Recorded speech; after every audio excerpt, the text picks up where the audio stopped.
Welcome back to A Shark's Perspective. We know in today's business world that community matters. Giving back is extremely important to the bottom line. It's important to your customers, to employee engagement, to your purpose as a brand. Data shows that younger generations look heavily at this when making purchasing decisions and where they'll even consider going to work. So how do you start that process to give back? Today's guest is a friend who I've been impressed with for many years, and he's taken something as simple as a business giving back to a community, and he's elevated it to a whole new level that's receiving international attention. Jeremy Park is the CEO of cityCURRENT, a privately funded catalyst focused on being a force for good by enabling businesses to engage in philanthropic ventures in the Memphis and Nashville communities, and he's helping transform organizations and individuals into becoming catalysts for their own community. And on this episode, we'll discuss how brands can help worthy causes in a community and receive a huge return on investment in quite a few different ways. So let's tune in to a community leader with a community shark on this episode of A Shark's Perspective.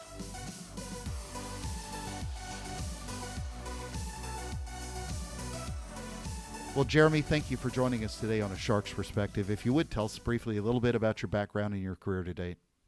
Sure. So Jeremy C. Park is kind of the handle. So that's the easy way to find everything. But cityCURRENT, I'm the CEO of cityCURRENT. It's an organization that works in Memphis, so the Mid-South and Middle Tennessee in the Nashville area. Our mission is to power the good. We're underwritten by 120 different companies, FedEx, AutoZone, Cummins, all these amazing companies that put money in to underwrite the cost of everything we do. We do lots and lots of events, 183 free events in the community in Memphis last year alone, 103 in Nashville. It's all city building, so it's workshops, seminars, bringing in national guest speakers, a lot of events, a lot of philanthropy. We give a lot of money to nonprofits. We do tons of volunteer days. We just recently washed over 600 kids' feet, giving them new socks and shoes. So it's heavy on the activation side, and then a lot of positive media. So we have TV shows, radio shows, books, podcasts. It goes on and on and on, right for Forbes as well. But it's all sharing the good, the lessons that are being learned in all of our efforts, but really all the different nonprofits and corporations that we work with, sharing their stories. It's all positive, but the lessons they're learning so that others anywhere, all over the world, can apply it to become even more of a spark in their community. But you're originally from LA. What brought you to Memphis? So my backstory, grew up in the Dallas-Fort Worth area. My parents still live there. The cool thing about my story that I kind of share usually is had an open door policy. So pretty much any hour of the day or night, my family would invite people in that were going through a difficult time. So we got to see at an early age the power of just helping people, that it wasn't related to title or anything like that. And so my brother served 20 years in the Marines, so community service. He's an Eagle Scout. We were heavily involved in Boy Scouts. And then to your point, right after college, I was a marketing major, went out to Los Angeles, lived out there for almost a decade, working in the entertainment business, had amazing mentors, Merv Griffin especially, but just doing tennis and music and TV and radio and all sorts of good stuff. And then we moved to Memphis about 12 to 13 years ago. My wife is from this area. And anyone who obviously knows Los Angeles, the cost of living, if you're not from that area, spending $1 million for a small condo. And my wife is from Corinth, Mississippi, so for her, that was quite sticker shock.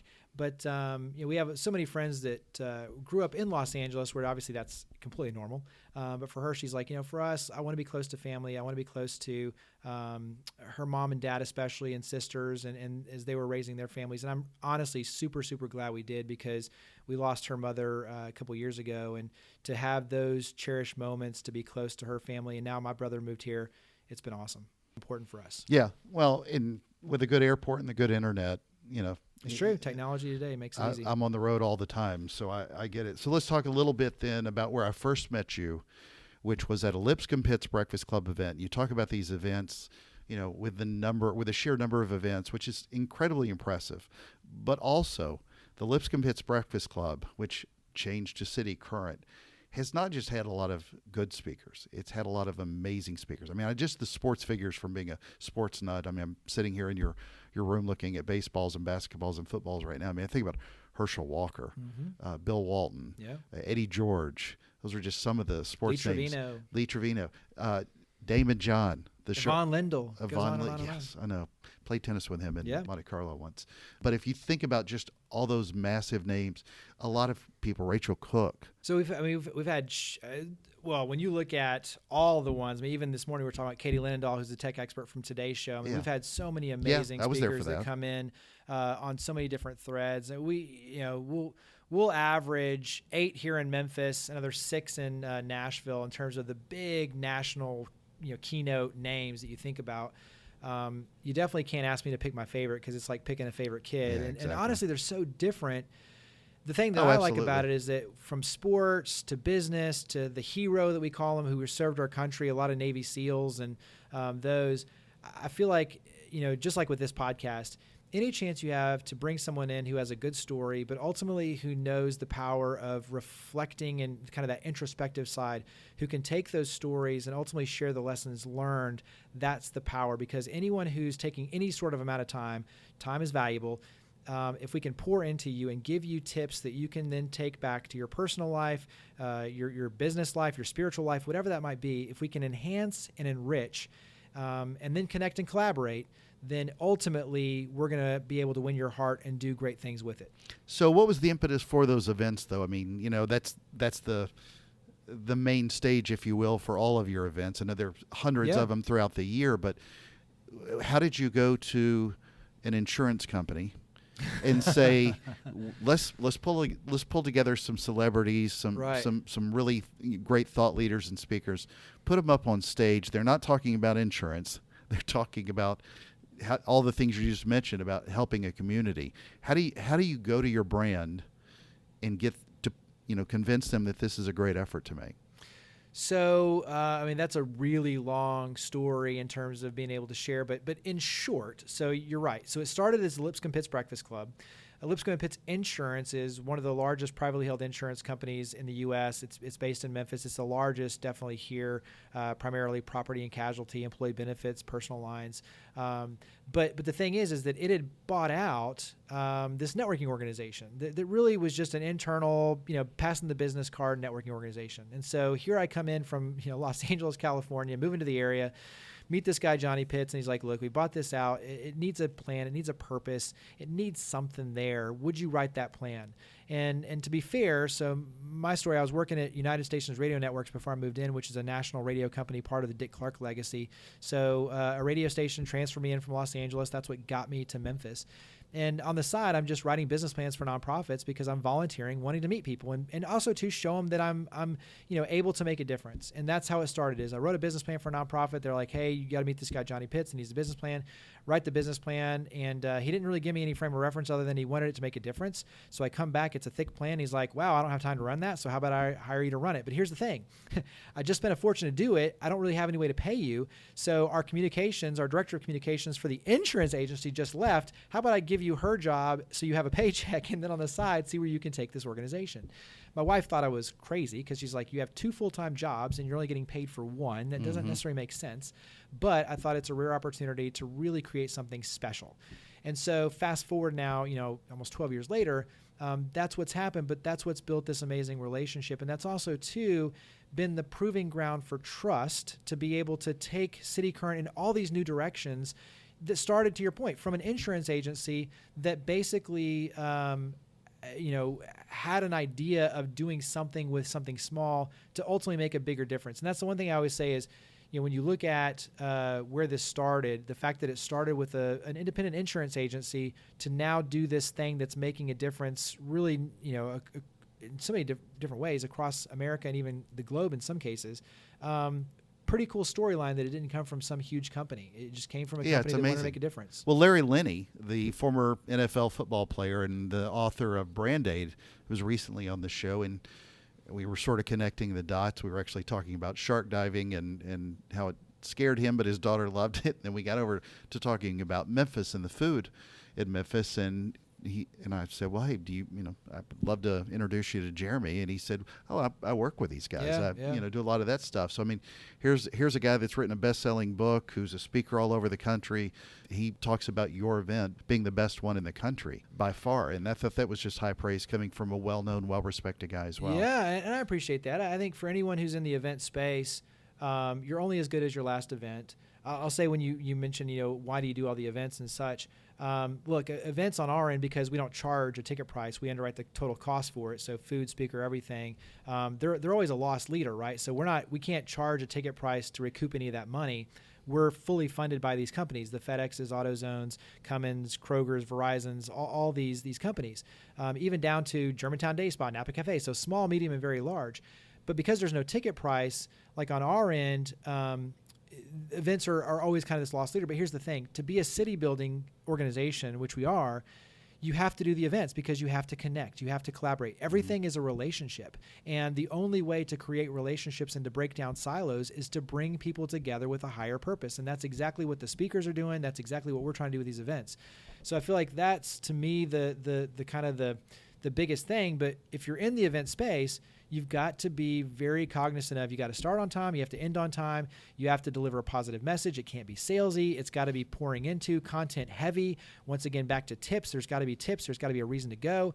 And that's where I think these speakers, one, they see our ethos is different, that it's not a typical corporate gig. They're not in and out. They're here to make a real difference, that people are genuinely wanting to learn and use those lessons. But also, too, the fact that we are very focused on the experience and making sure that everything is done, opening doors, picking up trash, whatever it takes.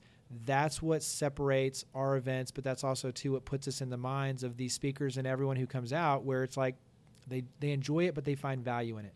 Yeah, I'd go to a lot of conferences. I speak at a lot of conferences now, and I don't know of any other where there would be a greater opportunity for somebody to sell, and you do none of it. I've never gone there and ever been sold by anybody up on stage trying to sell anything, not even books. Yeah. I mean, it's all about that human connection and what we can do to make the world a better place, if you will. That's the message that, if anything, that anybody's selling. Well, and I think to your point, look, no one likes to be sold. No. I mean, you can, I think it was, who was Those are it that was generally walking the on worst stage? speakers. Yeah, it's like you can smell someone who works on commission coming from a mile away, right? Like so the point is that no one wants to be sold. And the thing is, and you look at social media, it's the perfect example. The ones who are putting out expert content for free are the ones that are, driving massive engagement and followers that they can monetize in other places, right? So you realize really fast that the key is be an expert. Well, if I'm an expert, I don't have to sit there and sell you on anything. You're going to come to me because you value and you believe in what I do, and you need my help. And we're going to help each other as a genuine relationship. And I'm just a firm believer in, as soon as you start selling, you are going to lose people, and especially CEOs who are the main decision makers who can smell it a mile away. Yeah. Well, so you talked about this earlier, and I thought about something that so many brands are looking for a purpose, and you helped with Lipscomb Pitts, and Johnny, you helped define that purpose. Have you seen Lipscomb Pitts become more purpose-driven as a result of this, or was this always at their core DNA? And so the reason I ask this is you don't have to be 100% all in on anything. This is something that even a brand can grow into. And a lot of brands are trying to find their purpose, and maybe they don't have it 100% defined. But even if they have 10% and it's sincere, they can start moving towards making a major impact in their lives and other people's lives as well, and their own brand corporation. Yeah, no, that's a great question. And honestly, I mean, this in and of itself is a whole thing that I speak on. This is a whole keynote right here. So let me dive in on two areas, and we'll keep it simple. One is social impact is now mandatory. So when you look at consumers in America, we are expecting companies to be socially engaged. We're making our decisions based on it. 85% of millennials are basing their decision on the social good efforts companies are making, and that number is increasing. So in other words, we need to physically see, especially on social media, your team out volunteering, out making a difference. We need to know that your purpose is much higher than the goods and the products that you sell, right? And here's the thing. Competition is fierce. If you're not doing it, somebody else is. And by the natural heartstring pull, I'm going to choose to do business with the other one. My wife and I, we make a cognizant decision, an effort to go online and search out and to look around the area. We go eat at restaurants that are giving back. We do anything and everything. The clothes I wear, the places I shop all have purpose. If they don't, I'm going to try to find somebody else that does. And that's where America and the world is leaning toward. So one is, if you don't have that, just from a simple sustainability metric, you're going to be way behind the others who do, right? Who have a purpose. The other thing is, to your point, so Lipscomb and Pitts is a very sales-driven organization. No doubt about it. I mean, they are sales, sales, sales. So when you talk about CSR, when you talk about cause marketing, with sales, there is an immediate, I know for a fact, if I set up X amount of calls, I can get X amount of meetings that will translate into X amount of deals, right? Well, that's not how this works. This is farming. This is planting a lot of seeds that might not come to fruition for years down the road. But here's the thing. You keep planting and you're planting and planting, and guess what? It comes back windfall, right? Yeah. And that's exactly what we proved at Lipscomb and Pitts, is at first people thought, okay, yeah, Jeremy's a little crazy. Like, what are we doing here? But then all of a sudden, we started looking at the relationships and the new relationships and the way it built the business for Lipscomb and Pitts. And it was many years ago at this point now, but it was like $1.6 million to the agency. And all of a sudden they're like, can we make Jeremy an owner? Like, let's just let him go do his thing, because that craziness is paying off, right? And since then it's been a magical journey, because they understood the value, and they always have, but it's one of those where once you see the money and the ROI for all this work, it's like, oh, wait, this does work, and it works tremendously well, and you get the goodwill. And where it pays off, not just on the business side, is so many workers, the employees, come to Lipscomb and Pitts because of cityCURRENT. They want that purpose, right? Yeah. So it helps us from a talent attraction, development, retention tool. It's a great development tool. And pardon me, but I think that it also makes insurance for a rare change a little bit interesting. Yeah, I mean, absolutely. You know that what you're doing has a bigger ripple effect in the community. So to your point, absolutely, 100%, and especially for the younger generation. And the last thing I'll say on it, just to kind of wrap it up, put a bow on it, is that it becomes contagious. Once you start opening up the floodgates and you start realizing, and this is, I think, the big win for companies. Okay, yeah, you realize you need to be doing it because consumers are asking for it. You need to be doing it because your employees are asking for it. But here's the thing. Once you start doing it and you realize that, wait a second, I can get media coverage. There's ROI there, right? You know that. I can get social media coverage. ROI there. I can get the employee development retention. There's huge ROI there, because now the turnover is a lot lower. And guess what? The floodgates are open because the relationships, you're getting a higher caliber coming in, wanting to work there, and they'll work for less money because there's purpose. Like, once companies figure out that this thing can be a massive driver of success on a lot of levels, now you change the game, and you change the leadership, the way they look at CSR, the way they look at cause marketing, the way they look at relationship, but ultimately the way they look at this kind of work within the community that they do. Well, and one of the words that I hear you use quite often is catalyst, but I almost think of this as a catalyst, as a linchpin for every brand who, maybe per the example I was giving, maybe they're 10% in defining where they are with their purpose and they want to move forward.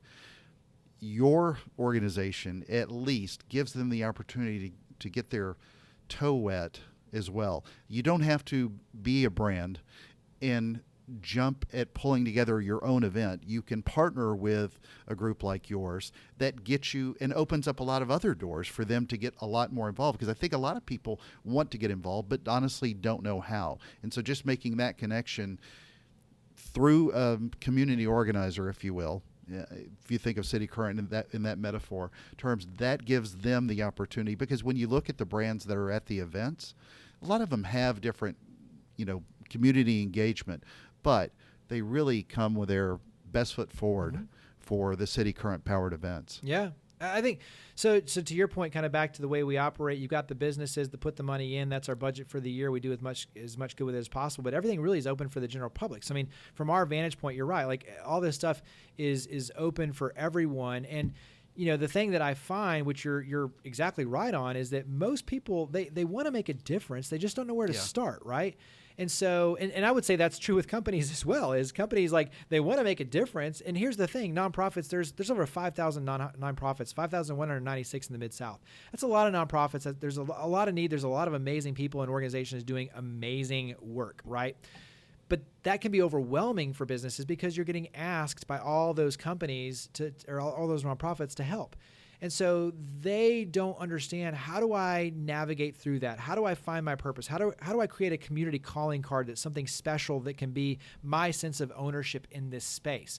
So, for an individual who doesn't know where to begin and genuinely like they're just kind of lost on, I don't know what my purpose is. I need to find my purpose and find where I plug in, and helping them navigate to, well, is it working with, animals or art or sports or youth, and then creating that pipeline to work with some individuals at those nonprofits and start by volunteering. And then all of a sudden, they join a committee for an event, and then they get involved on the board. And the next thing you know, they've found their purpose, and they've found value in realizing that they can leverage their influence for good, and they can create a really huge amount of change. It doesn't have to be difficult. Now that sense of purpose is so much stronger, that sense of ownership of influence, and that's where they become a catalyst. And honestly, like, that's my whole push, is making it really easy. Everybody's extremely busy. How do we make it really easy for companies and individuals to plug in, to find their purpose, to become passionate, to see the good, to be a catalyst themselves, but ultimately understand how they leverage their resources, their assets, their sphere of influence to become a greater catalyst wherever they are across the globe. Yeah, and to that last thing you said, leveraging your resources, your assets, I think a lot of people are able to find a purpose. They may even be able to figure out where they want to go. They might have a community engagement person, but then operationalizing the events, it takes more than just thinking about it. It takes a team to really lead a lot of those efforts. So how have you seen this work with the various brands that have been part of cityCURRENT? And just so, what are the feedback you're starting to get from a lot of the brands who've gotten involved? I think the neat thing is that at this point they become friends. I mean, I've been working with them for over a decade at this point. And so when you look at the amazing journey, I mean, even coming up, we're hosting a premiere for the Brian Banks movie with Tom Shadyac. We get to do, and we had Brian Banks come in and share his story, so we become friends with him. And I mean, those are things that you can't put a price tag on. Working with Bon Jovi, I mean, like there are stories, Morgan Freeman, that like I can't even go into detail that I couldn't make up if I tried. So when you start having those sort of special memories together, that transcends anything, right? But I think we, on our end, when you start doing things like 15,000 volunteers picking up trash on a weekend, 90,000 pounds of trash at McKellar Lake, when you start doing the thousands and thousands of kids washing their feet, giving them new socks and shoes, scrubbing graffiti, when you're rolling up your sleeves together and you can see the difference that you can make together, powerful relationships become the result of that. And so, to your point, I mean, look, there are companies that are making millions of dollars out of being a partner in cityCURRENT. One of them just closed a $1.5 million deal recently because we are doing so much good in the community, and people trust that, and they come and they say, you know what, we love what you're doing. Who's the one that does this and this and this, right? Mm-hmm. And so we refer them. So I refer to businesses all the time.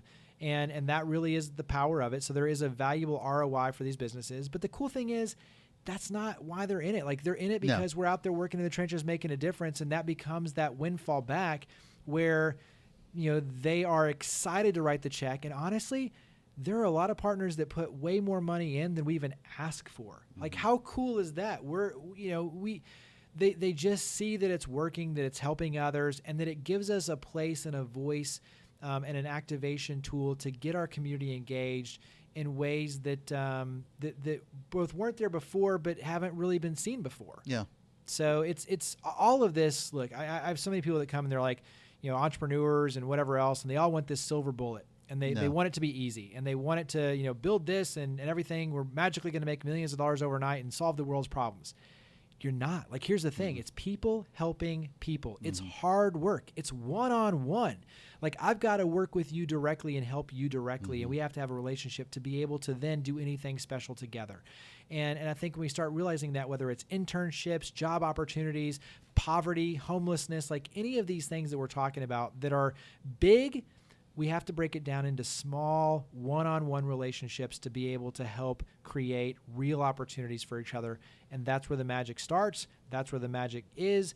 That's what it takes. That's what we do. Well, and you're building a trusted network. And I talk about this all the time in marketing. It's, we spend so much time talking about like, know, and trust. And like and know is what too many people spend time on, in my opinion, when really you do it through a different way, but building that trust with people is a number one and should always be. It's the quickest thing that'll help you make sales, if anything. Well, and I go back to, look, this is me as a person. Exactly. Me as a Christian, whatever you want to say on that side. It's, you got to do the right thing, period. You know in your gut what the right thing is. Yeah. Look, I'm an investor in some companies, and there's one that in particular where we're trying to just, get this guy who's got a family. He needs a paycheck.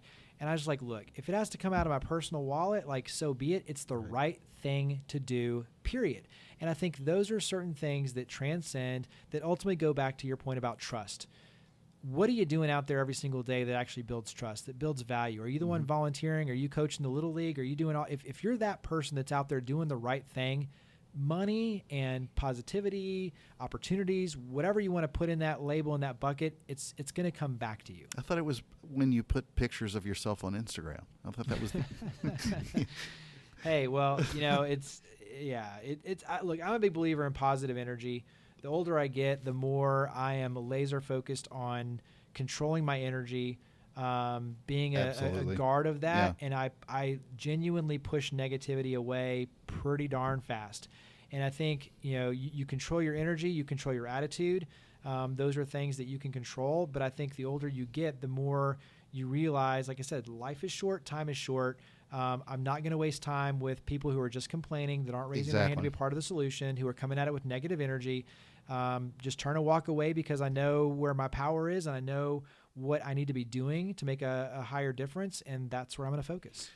So when you give advice to brands all over about trying to implement, trying to get involved, trying to get engaged in this kind of effort, what advice do you give to the ones that it's not a good fit for? I mean, I think it's easy to think of this always being a great thing, but then I watch companies on commercials, for example, fumble it so badly, and you see a lot of their efforts that are insincere, not authentic, and that to me can drive me away from a brand quicker than anything. But do you look at that as far as your conversations with the brands and the consulting that you do as to when it's not a right fit for a brand?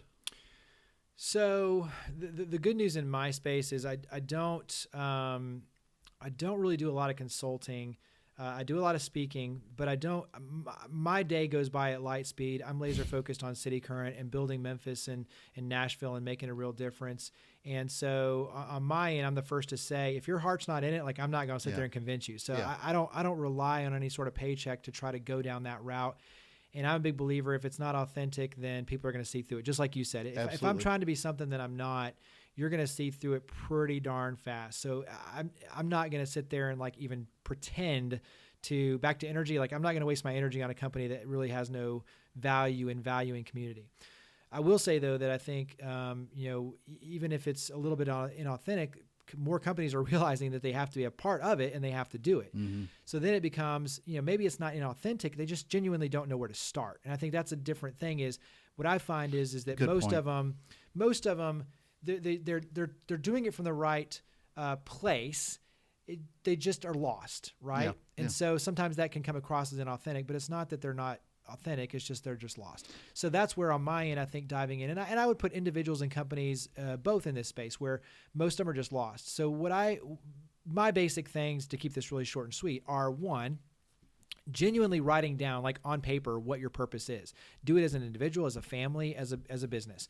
And what I mean by that, it doesn't have to be anything amazing, but it's like, what do you stand for? And I'll never forget. I mean, the first time I met Fred Smith from FedEx, he's like, what do you stand for? Right out of the gates, what do you stand for? But on my end, I knew, like, education to us is what we stand for. So if you ask anybody in my family, we all, the boards I serve on, everything, it's true to education. So right off the bat, I was like, education. Education is, to me, the most important thing. I'm passionately involved on these boards. Here are the things that I'm doing within education. He's like, I love that answer. You have purpose. I like this. Let's do this. So I think, you have to define what your purpose is, narrow the scope, whether it's, a certain genre, so to speak, where it's animals, seniors, youth, sports, sports, picking 3 like FedEx. You can go to any of these corporations online and see their value proposition in terms of their philanthropy. They will put out there, here are the 3 things we're focused on. Here's what we do to support that. So it's right there front and center for everybody. But they define what they stand for on paper, on the web, for you to all to see, right? That narrows their focus. It makes it a lot easier to give. Then it's how do you activate? And I think then it's a matter of, creating the programs and the opportunities and the support from the leadership. And one of the things that I recommend highly is a community calling card. So creating an event that, not that you sponsor in terms of giving money to another nonprofit, it's you literally create. So this is your opportunity to galvanize your team, create something special to benefit the nonprofit, but to invite the community to participate. So for us, Samaritan's Feet, hundreds of volunteers, all from the community, all different businesses. We underwrite the cost. We handle all the logistics. We know the kids' shoe sizes. They come in. There's hundreds of kids. We wash their feet. We give them new socks and shoes, back to school supplies, the whole 9 yards. It's amazing. It's powerful. People love it. The kids, it's an amazing opportunity for them. But that's how people know us. It's their chance to plug into the community. We've made it easy, and it's a part of our purpose and story. So for companies and individuals, finding those. And for an individual, get involved with the big nonprofit and a small nonprofit. The big nonprofit will help you create this powerful sphere of influence, but the small nonprofit is where you create your reputation for success, because you plugging into a small nonprofit, you can make a big, big difference when you take a leadership role and really raise your hand. So those are, right off the bat, just some simple tips, but it's like that's where we dive into how do you activate. And I think that's what I see the most is they just need clarity. They need direction. They need help. And that's where I'm more than happy. If your heart's in the right place and your energy is good, I will help you. Yeah, well, I think a lot of people, too, always look at this strictly from a PR marketing value, and I don't agree. I mean, there's some great parts of that, but I don't think that's where all the focus should be, obviously. And I'm not even talking about what you're actually doing that's good about. I'm not talking about the return on your investment, time or money or whatever it is.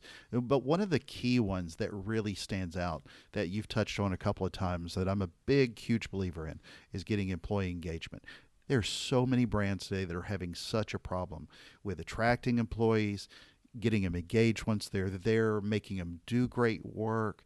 This is one of those ones that can help them believe more in your own brand so much if you just show a sincere interest in helping others, because it's the same thing that resonates across all social media, all news media, everywhere else. I think that's another thing that companies just struggle with is they say, well, completely, time is money. We need productivity. And I don't think, since 2008 with the recession and everything, I think companies still haven't fully caught up with right sizing the team. So in other words, we've become so accustomed with multitasking that now we genuinely just expect you to do 10,000 things and get the job done. And so we haven't staffed up to the levels that really need to be there. So people are definitely truly busier than ever before and maxed out. And I think that's where you have to realize on the nonprofit side what you're dealing with to be able to leverage and create new volunteer opportunities. So you've got to understand the full picture. But for companies, to your point, they're tasked with, okay, well, wait a second, how do we create an opportunity within this new norm? And some things that they can do are like modified work schedules, for instance. You can allow your employees flexibility on their day. You can require them to make up the time if you need to, although I would say that's probably not the best way to do this, but giving them the flexibility to, for instance, go into Port Relief that has daycare programs and before school programs, and you can volunteer from 8:30 to 9:30, and then you give a 30-minute window for drive time, so be back in the office by 10.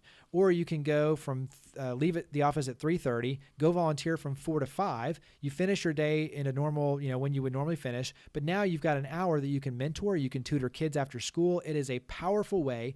And here's the thing, you can, as a company, you can, tie that into your storyline in terms of volunteer hours given. There are, I think last time it was like $26 something per hour, the power of your volunteer hours. So you can monetize that times, those hours. So that's the value of your giving in terms of the sweat equity that you're putting in as a company.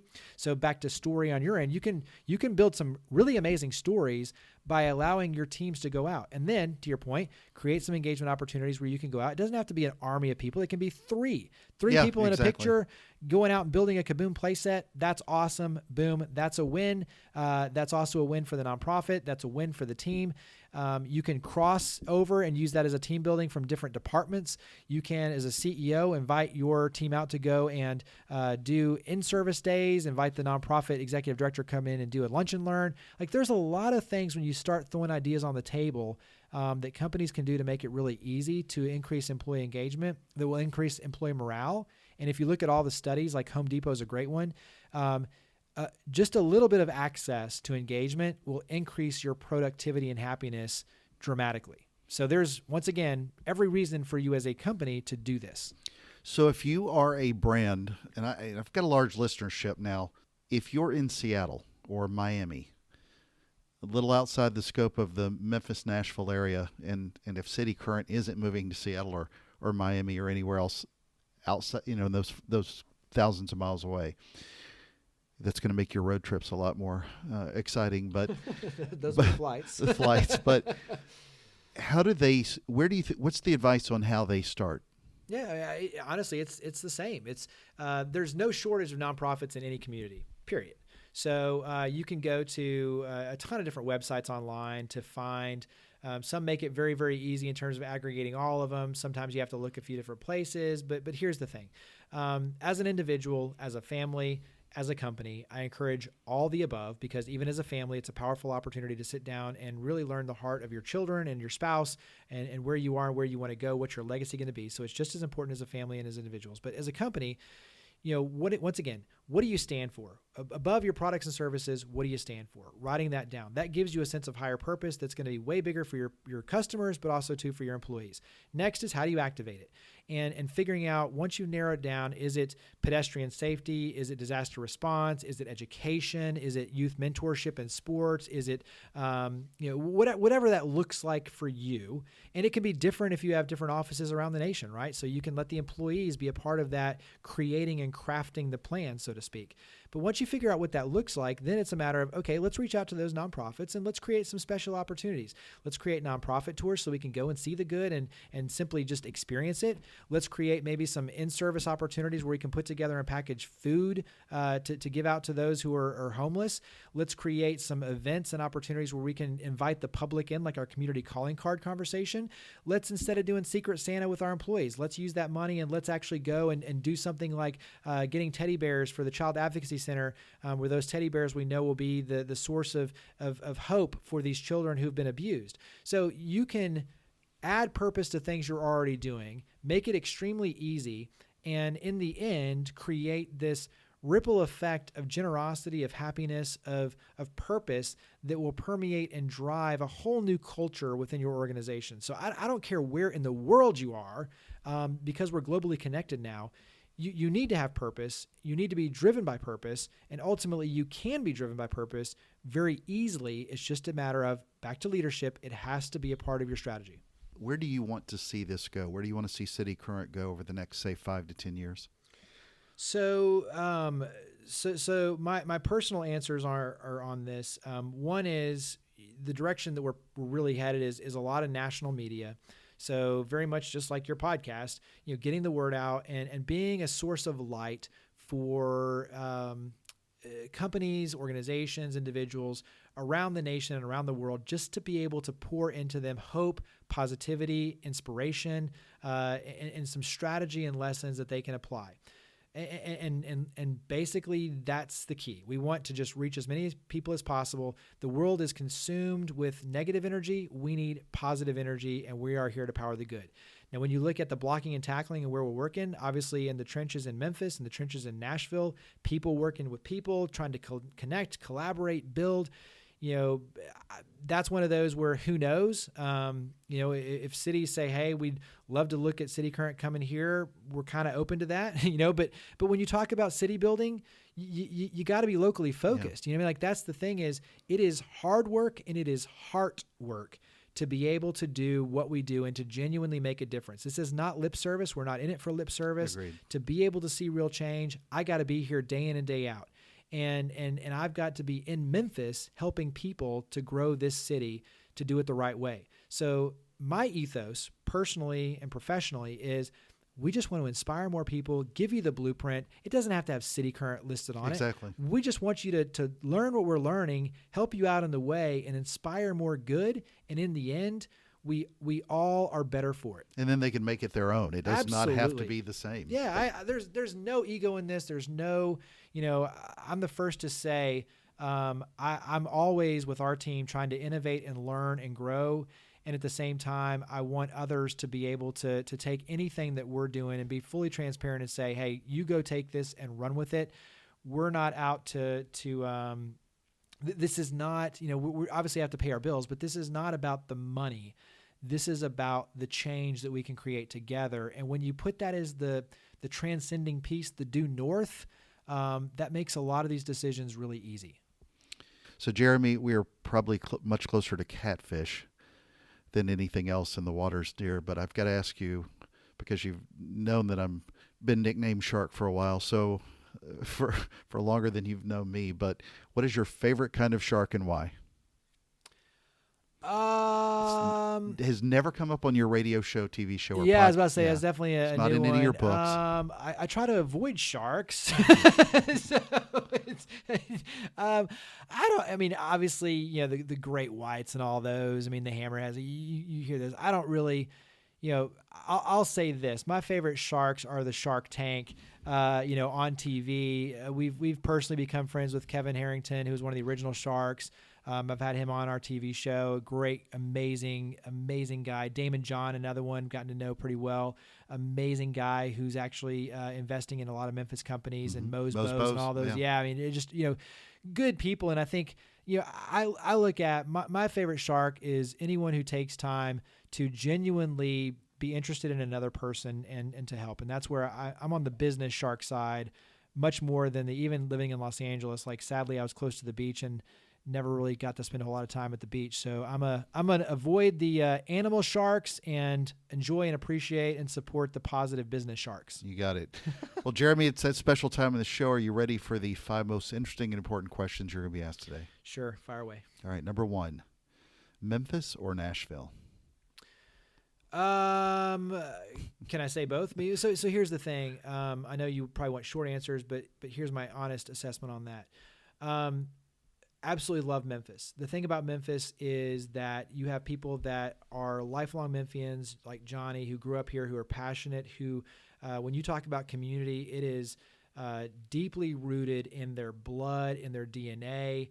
Yes, there's no doubt that we have, big city issues like the poverty and those that we are addressing, but it's like literally neighbor to neighbor. Where we're not trying to hide it, we're trying to work together, and we are trying to really genuinely lift for all the right reasons. And you have amazing global leaders that call Memphis home, that are so generous, that mentor and guide and do things that I've never seen in any other city that I've been fortunate, growing up and living in Dallas and Los Angeles, working out in New York. Amazing people here that are just genuine, authentic, amazing people. Nashville. Nashville has an energy. Obviously, the growth, the entrepreneurial spirit there is on wildfire as well. But you have so many transplants. So Nashville is almost like a Los Angeles now. And honestly, we've got 17 sets of friends from Los Angeles that live in Nashville now. So it's definitely a second home for me, and I love the city, but for two polar opposite reasons. And I think that's the part where when you look at all the transplants and what they're bringing to Nashville versus the homegrown, relationship-driven Memphis, it really is amazing. But here's the last thing I'll say on that. Even for us, we weren't sure, kind of a Memphis model going in Nashville. I've been blown away by the synergy, the collaboration that both cities want to have for each other, right? Because you always hear the rivalry, like the civil rivalry, like the brother, we haven't seen that. Like, what we've seen is for amazing reasons, like the businesses say, I want to come to Memphis out of Nashville and I want to pour in and be a part of what's going on there special, and vice versa. The Memphis companies want to go to Nashville and have offices out there. Like, we want to pour into the city. We don't want to take, we want to give. We want to come in and give. And I think that's the beautiful part for me, is seeing on both sides the positive of being able to work together. All right, number 2. Yep. This will be a lot easier. Sure. Rock and roll or the blues?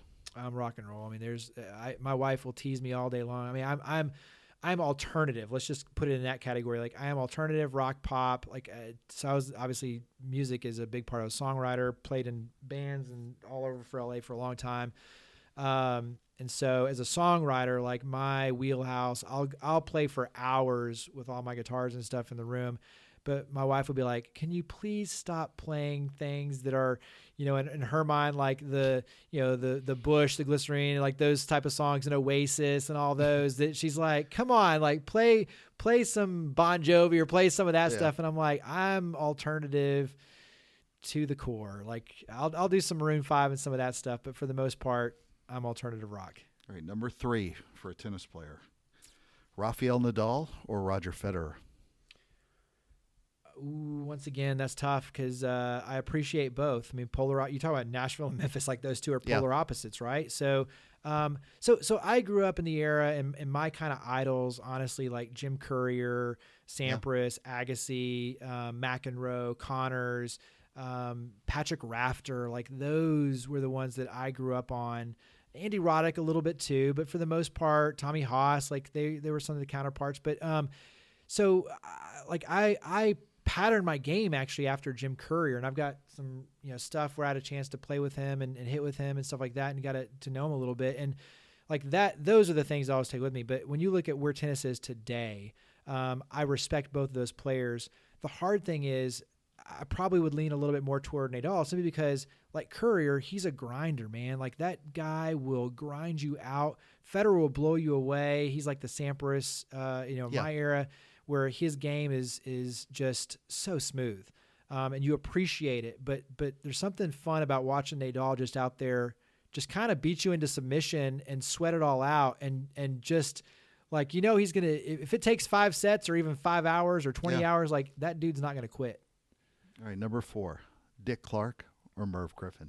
Oh man, I can't choose on that. Like you're throwing all my it's not even the toughest question. Well, it's so. So Dick Clark's daughter, Cindy Clark, is like a sister to me. So I mean, she's literally like family. I owe so much to her.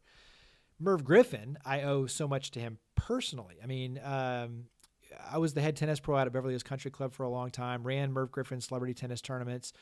Got to know him. Amazing guy. He gave me so much insight, and I really credit him professionally. So I mean, if I have to choose between those two, I'd probably err a little more on the Merv Griffin side, simply because when I was a very young, man, given a big responsibility to lead his tennis tournaments, to lead the Beverly Hills Country Club, to do the things that I was doing at a young age, I went to him one day and I was dealing with some issues, and he looked at me and he goes, Jeremy, I believe in you. I hired you because I saw something special in you, and I believe in you. And with that, just know that you can solve these problems on your own. You don't need my help. Go and do them. If you fall, I'm here to support you. But at the end of the day, I hired you to solve these problems and to be a leader that I know you can be. Go out and be that leader. And it was a gut check, but it's what I needed to hear. Mm-hmm. And for me, that sort of confidence coming from someone that powerful, to say at a young age, like, you got this, you can do this, trust it, go do it. You don't need to come to me for everything, for permission or for, decisions. That sense of empowerment really put me on an upward trajectory where I felt like then I was in control of my own destiny. Yeah. So I give him a lot of credit for that. All right, number 5, in the most important question that you're going to be asked today is biscuits or cornbread? Biscuits for sure, but at this point, like, sadly, I'm not really eating much of carbs. So like I'm not on like any official diet, but I'm definitely trying to get Cracker Barrel diet. Well, I'm trying to get back into my tennis playing weight. So I am on a massive health smoothie diet. So chances are these days, if it's not something that I can make in a blender, I'm probably not eating a whole lot of it. Yeah, that would not taste good. Right. So, Jeremy, where can people find out more about you, get a copy of the book, look into the events, learn to power the good, and more? So everything is our handles. It's cityCURRENT and then Jeremy C. Park. Everything flows under that. Our website, citycurrent.com. You can go to jeremycpark.com, which basically just is a vanity link to take you back to cityCURRENT. So it's just kind of where I've got my speaker's bio, and you can find the books, all that kind of stuff. Although I say books, at this point, the first book is sold out of print. Giving for Growth is the latest installment. We're on our 4th edition, which is pretty amazing. and to see that sort of success, but opportunity to be able, because it really is 100% about inspiring, and all the proceeds give back to support youth literacy programs. So that in and of itself pushes me to want to get it out there simply because it helps us even make a greater difference when it comes to youth literacy. So it's a book that will inspire you and help and give a lot of these tips that we're talking about to create even more success, but do it in a way that benefits others. So all of that is citycurrent.com, Jeremy C. Park, those handles, those websites. It's pretty easy. Just encourage anyone to reach out, learn more, and however we can help, we will. Jeremy, thank you so much for being with us today on A Shark's Perspective.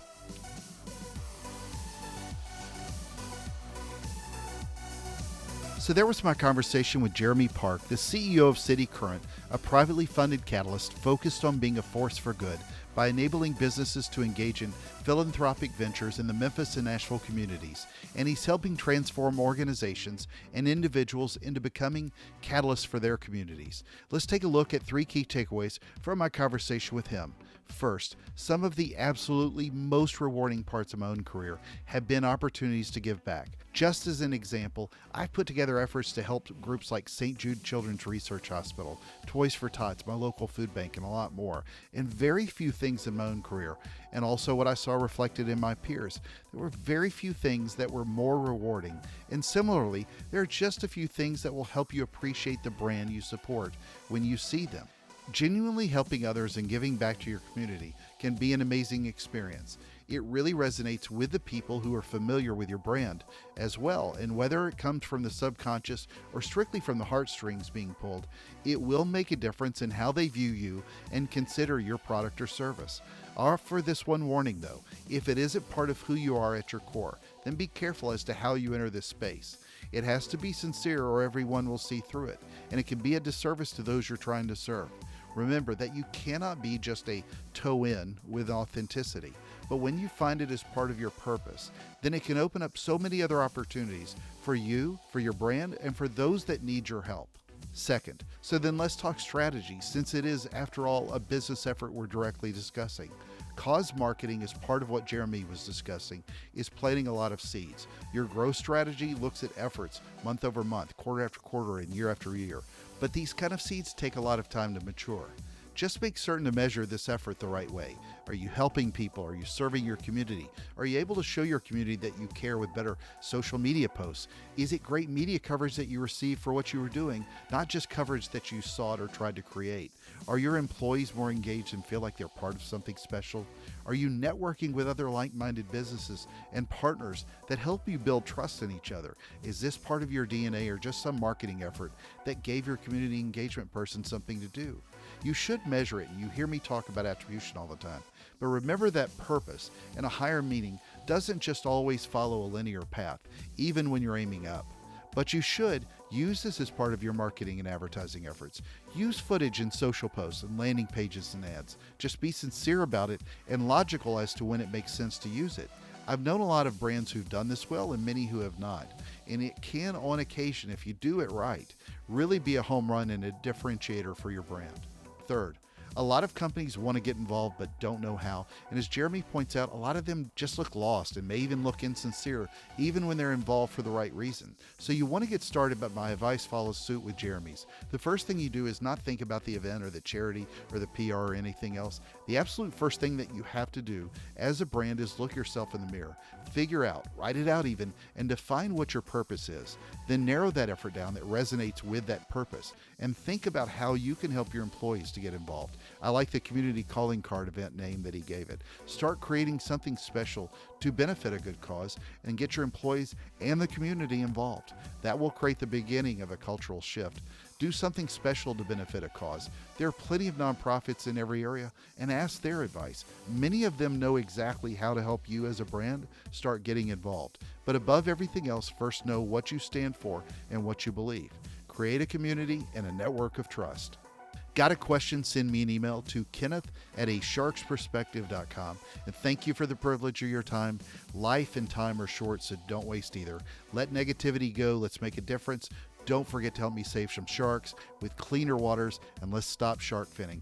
Please join us on the next episode of A Shark's Perspective.